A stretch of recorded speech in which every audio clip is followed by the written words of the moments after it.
Hello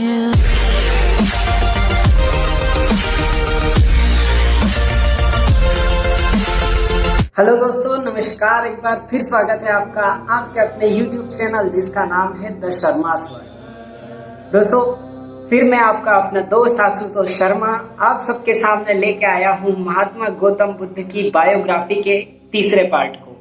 दोस्तों, आज मैं आपको इस तीसरे पार्ट में आने वाले सभी पूरे उनके चरित्र के वृतांत को बताऊंगा। दोस्तों, इससे पहले मैं आप सभी को बता दूं, अगर आपने हमारे प्रीवियस 2 पार्ट को, जिसमें कि मैंने महात्मा गौतम बुद्ध के जीवन के और उनके संन्यास्त होने के समय तक के दोनों जीवन के परिचय के बारे में बताया है, तो अगर आपने उनको नहीं देखा है तो अभी इसी वक्त आप डिस्क्रिप्शन में जाकर लिंक पर क्लिक करके उन 2 पार्ट को देख सकते हैं। दोस्तों, उन दोनों पार्ट के साथ ये तीसरा पार्ट आप सबके सामने हाजिर है महात्मा गौतम बुद्ध के जीवन को लेकर। चलिए दोस्तों, वीडियो स्टार्ट करते हैं। लेकिन अगर वीडियो पसंद आता है तो लाइक करना और हमारे चैनल को सब्सक्राइब करना ना भूले। इस वीडियो के पिछले पार्ट में मैंने आपको महात्मा गौतम बुद्ध के संन्यास्त होने के समय तक की कहानी बताई थी, जब वे अपने घर को छोड़कर संन्यास्त के मार्ग को अपनाने चले जाते हैं। ये समय था, उन्हें उनके राज्य से बाहर निकाल दिया जाता है। दोस्तों, यहां से उनके जीवन का महाभिनिष्क्रमण शुरू हो जाता है।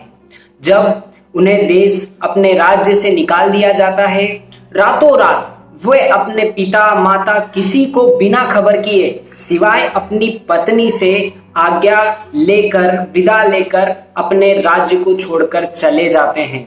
अपने दोस्त के साथ पास ही की एक नदी के किनारे जाते हैं और अपने ही तलवार से अपने ही केस को काट कर वे संन्यास धारण कर लेते हैं।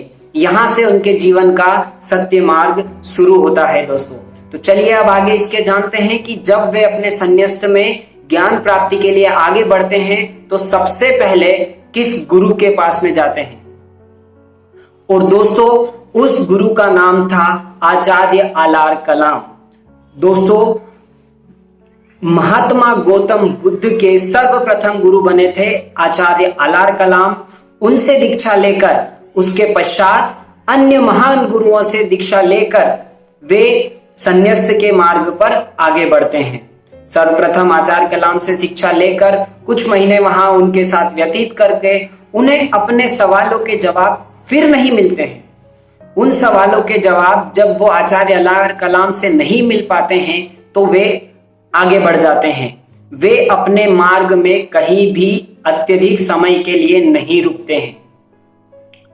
उसके पश्चात वे अन्य गुरु के पास में जाते हैं। इसी प्रकार 2 वर्ष तक 3 गुरुओं से दीक्षा लेकर अपने सवालों के जवाब ढूंढने के लिए निकल जाते हैं, लेकिन उन्हें किसी भी गुरु के पास अपने सवालों के जवाब, अपना ज्ञानार्जन नहीं होता है।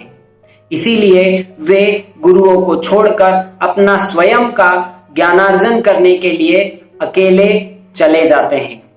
सभी गुरुओं से बहुत सारे सवालों के जवाब जाने, लेकिन उनका मन शांत नहीं हुआ। मन की शांति पाने के लिए वे सब कुछ त्याग कर अकेले चल पड़ते हैं। पश्चिम दिशा में अकेले निरंजना नदी को पार करके वहीं एक पास में दुर्गेश्वरी पर्वत, जिसका पहले नाम दंगश्री पर्वत हुआ करता था, उस दंगश्री पर्वत में एक गुफा में अपने आप को अकेले बंद करके अपने 5 साथियों के साथ वहां मन की शांति पाने के लिए बैठ जाते हैं। दोस्तों, उस समय महात्मा गौतम बुद्ध अन्न जल सभी कुछ त्याग देते हैं। अपने 5 साथियों के साथ वे वहां मन की शांति के लिए घोर तपस्या करते हैं। कुछ महीने तपस्या करने के पश्चात जब उनका शरीर सूख जाता है, शरीर में हड्डियां दिखने लग जाती हैं, उन्हें जल अन्य किसी की चिंता नहीं रहती है, परंतु फिर भी मन शांत नहीं होता है। तब जाकर कुछ महीनों पश्चात उन्हें मन में एक शांत चित्त वाली धारणा प्रस्तुत होती है और उनका मन उन्हें जवाब देता है। जब वे अपने शरीर को देखते हैं तो उनके मन में एक सवाल उठता है कि मन की शांति के पहले शरीर की शांति आवश्यक होती है। अगर मेरा शरीर ही नहीं रहेगा तो मेरे मन में शांति कैसे मिलेगी, मेरा जीवन में ज्ञान अर्जन कैसे होगा। तब जाके उन्हें इस सवाल का जवाब मिलता है कि शरीर परमो धर्म, शरीर को पहले सही रखना होगा। और दोस्तों इसीलिए वे वहां गुफा से निकल के पास की ही निरंजना नदी के किनारे जाते हैं और कुछ जल अर्चन करते हैं, जल पीते हैं। जैसे ही वो थोड़ा सा पानी पीते हैं, पानी पीने के पश्चात 2-4 कदम चलते ही वे बेहोश हो जाते हैं। दोस्तों जब महात्मा गौतम बुद्ध बेहोश हो जाते हैं, उन्हें कुछ शुद्ध नहीं रहता है, तब पास ही बकरोद नामक गांव के एक श्रेष्ठी की पुत्री जिसका नाम सुजाता होता है, वो उसी जगह से गुजर रही होती है। उसे उसकी मां ने कुछ एक खीर का कटोरा देकर जंगल में पेड़ को अर्चन करने के लिए दिया था। जब वह पास से गुजर रही होती है, जैसे ही देखती है कि वहां कोई व्यक्ति मूर्छित पड़ा हुआ है, वह उसके पास जाती है, उन्हें पानी पिलाती है महात्मा गौतम बुद्ध को और उन्हें खीर का कटोरा देकर उन्हें खीर खिलाती है। दोस्तों यह वही लड़की रहती है सुजाता, जिसके जीवन के बारे में महात्मा गौतम बुद्ध ने अत्यधिक प्रशंसा करते हुए कहा है कि मेरे ज्ञान अर्जन करने का, मन में शांति प्राप्त करने का मैं श्रेय इस लड़की सुजाता को भी देता हूं। दोस्तों सर्वप्रथम सुजाता ने उन्हें खीर खिलाई थी उसी वट वृक्ष के नीचे जहां वे बेहोश हुए थे। इसीलिए महात्मा गौतम बुद्ध की जीवनी में सुजाता के बारे में बहुत कुछ लिखा हुआ है। सुजाता वही लड़की है जिसने उन्हें सर्वप्रथम खीर खिलाई थी। दोस्तों जैसे ही ये बात महात्मा गौतम बुद्ध के 5 साथियों को पता चलती है तो वे समझते हैं कि महात्मा गौतम बुद्ध ने तो अपना संन्यास तोड़ दिया है और वे उन्हें छोड़कर वहां से चले जाते हैं। लेकिन महात्मा गौतम बुद्ध को तब आभास हो जाता है कि अगर हमारा शरीर बचा रहेगा तो हमें ज्ञान की प्राप्ति जल्दी हो जाएगी।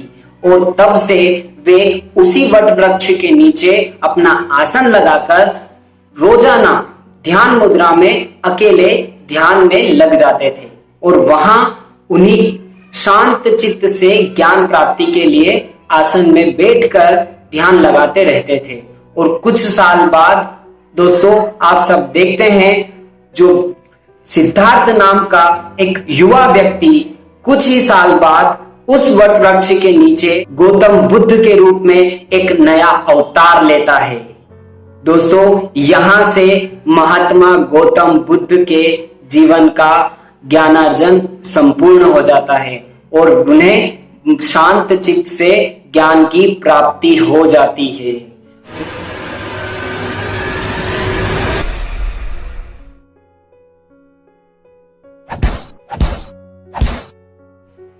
दोस्तों महात्मा गौतम बुद्ध के ज्ञानार्जन करने में उनके द्वारा दिए गए दीक्षा, उनके द्वारा दी गई दीक्षा और उनके बनने वाले सारे शिष्यों के बारे में, उनके जीवन में जब उन्होंने ज्ञान प्राप्त करा उसमें उन्हें उपयोग आने वाले, उनकी मदद करने वाले संपूर्ण व्यक्तित्व के बारे में मैं अपना एक और वीडियो बनाऊंगा, जिसमें मैं आपको बताऊंगा कि जब महात्मा गौतम बुद्ध ने ज्ञानार्जन किया उसमें किन लोगों ने उनकी बहुत मदद करी है।